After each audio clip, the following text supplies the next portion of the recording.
आप देख रहे हैं बिहार टीवी 20 और मैं हूं आपके साथ नुज़हत जहां। भारत का लोकतंत्र विश्व का सबसे बड़ा और सबसे सशक्त लोकतंत्र माना जाता है, जहां जनता ही सर्वोच्च होती है और उसके मत से शासन की दिशा तय होती है। लेकिन लोकतांत्रिक व्यवस्था की इस मजबूती को बनाए रखने के लिए पारदर्शिता, जवाबदेही और नैतिकता का पालन बेहद आवश्यक है। इसी उद्देश्य से चुनाव आयोग ने यह सुनिश्चित किया है कि चुनाव के दौरान कोई भी उम्मीदवार अपनी आपराधिक पृष्ठभूमि को छिपा नहीं सके। चुनाव प्रक्रिया में यह पारदर्शिता केवल एक औपचारिकता नहीं, बल्कि लोकतंत्र के प्रति ईमानदारी और जनता के प्रति जवाबदेही का प्रतीक है। अभ्यर्थियों को अपनी आपराधिक पृष्ठभूमि की पूरी जानकारी न केवल एफिडेविट में देनी होती है, बल्कि उसे समाचार पत्रों और इलेक्ट्रॉनिक मीडिया में 3 बार प्रचारित भी करना अनिवार्य है। भारत निर्वाचन आयोग द्वारा जारी दिशा निर्देशों के अनुसार प्रत्येक अभ्यर्थी को नामांकन के समय एफिडेविट के रूप में अपनी आपराधिक पृष्ठभूमि की संपूर्ण घोषणा करनी होती है।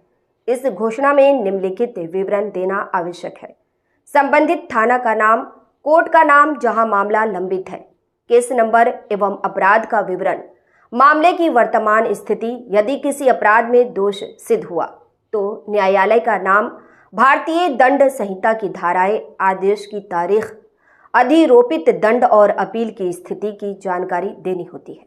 यह व्यवस्था माननीय उच्चतम न्यायालय के वर्ष 2011 की रीट याचिका संख्या 536 में दिए गए निर्णय के अनुपालन में की गई है। सुप्रीम कोर्ट ने स्पष्ट कहा था कि जनता को यह जानने का अधिकार है कि जो व्यक्ति उनके मत से प्रतिनिधि बनने जा रहा है उसकी आपराधिक पृष्ठभूमि क्या है।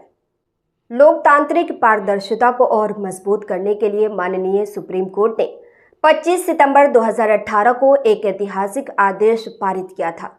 इस आदेश के तहत प्रत्येक अभ्यर्थी को यह दायित्व सौंपा गया कि वह अपनी आपराधिक पृष्ठभूमि की जानकारी 3 बार प्रिंट मीडिया और 3 बार इलेक्ट्रॉनिक मीडिया में प्रकाशित करवाएं। प्रचार की यह प्रक्रिया अभ्यर्थिता वापसी की अंतिम तिथि से लेकर मतदान की तिथि के 48 घंटे पूर्व तक पूरी करनी होती है। भारत के निर्वाचन आयोग द्वारा प्रदत्त दिशा निर्देश के अनुरूप प्रचार की यह प्रक्रिया अभ्यर्थिता वापसी की अंतिम तिथि से लेकर मतदान की तिथि से 48 घंटे पूर्व तक पूरी करनी होती है। इस संदर्भ में स्पष्ट टाइमलाइन निर्धारित की गई है, जिसके अनुसार नामांकन वापसी की अंतिम तिथि के 4 दिनों के भीतर पहली बार प्रकाशन आवश्यक है। 5वें से 8वें दिन के बीच दूसरी बार प्रकाशन करना होता है। 9वें दिन से लेकर मतदान की तिथि से 48 घंटे पूर्व तक तीसरी बार सूचना प्रचारित करनी होती है। यह जानकारी अभ्यर्थी को निर्धारित प्रपत्र C1 में तैयार कर समाचार पत्रों और टीवी चैनलों को उपलब्ध करानी होती है। इसके पश्चात प्रचार प्रसार पूरा होने पर निर्वाचन पदाधिकारी को प्रपत्र C4 में रिपोर्ट देना अनिवार्य है। चुनाव लोकतंत्र का सबसे महत्वपूर्ण पर्व होता है। यदि मतदाता को अपने प्रत्याशी के बारे में पूरी जानकारी होगी तो वह अधिक जिम्मेदारी और समझदारी से अपना वोट देगा। इससे लोकतंत्र की जड़ें और मजबूत होगी तथा चुनाव में पारदर्शिता एवं भरोसा बढ़ेगा। जनता को लोकतंत्र, चुनाव और उम्मीदवार पर भरोसा बढ़ेगा। जनता और भी ज्यादा सजग और जागरूक बनेंगे। अगर ये वीडियो आपको अच्छी लगी हो तो इसे लाइक और शेयर जरूर करें।